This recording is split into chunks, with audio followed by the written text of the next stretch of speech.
একটা সময় গণমাধ্যমে অনেক রাজনৈতিক কার্টুন প্রকাশিত হলেও এখন তা অনেকটা কমেছে। গুরুত্বপূর্ণ ব্যক্তি বিশেষকে ব্যঙ্গ করে আঁকার জন্য কার্টুনিস্টদের গ্রেফতারও হতে হয়েছে। তবে ১৬ বছর ধরে যুক্তরাজ্যে অবস্থান করা বিএনপির ভারপ্রাপ্ত চেয়ারম্যান তারেক রহমান মেহেদী হক নামের এক কার্টুনিস্টের আঁকা নিজের কার্টুন নিজের ভেরিফাইড ফেসবুক প্রোফাইলে শেয়ার করেছেন। শুধু তাই নয়, এমন রাজনৈতিক কার্টুন নিয়ে উচ্ছ্বাসও প্রকাশ করেছেন তিনি। রোববার তারেক রহমান নিজের ভেরিফাইড ফেসবুক প্রোফাইলে এটি শেয়ার করেন, যা গত ৭ আগস্ট দুপুরে কার্টুনিস্ট মেহেদী হক নিজের ফেসবুক প্রোফাইলে প্রকাশ করেছিলেন। সামাজিক যোগাযোগ মাধ্যম ব্যবহারকারীরা বিষয়টির ব্যাপক প্রশংসা করছেন। রীতিমতো প্রশংসায় ভাসছেন বিএনপির ভারপ্রাপ্ত চেয়ারম্যানও। সোশ্যালিস্টরা বলছেন, গণতান্ত্রিক মানসিকতার পরিচয় দিয়েছেন বিএনপির ভারপ্রাপ্ত চেয়ারম্যান।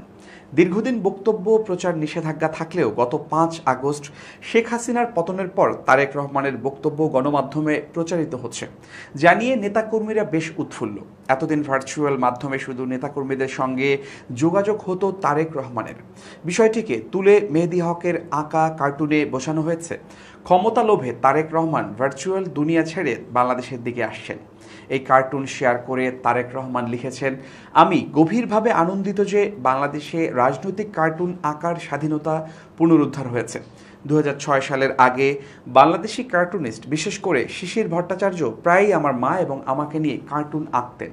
যাই হোক, গত ১৫ বছরে কার্টুনিস্ট আহমেদ কবির কিশোরকে জোরপূর্বক গুমের শিকার হতে দেখেছি। তার কাজের জন্য অকল্পনীয় নির্যাতন এবং কারাবরণ সহ্য করতে হয়েছে।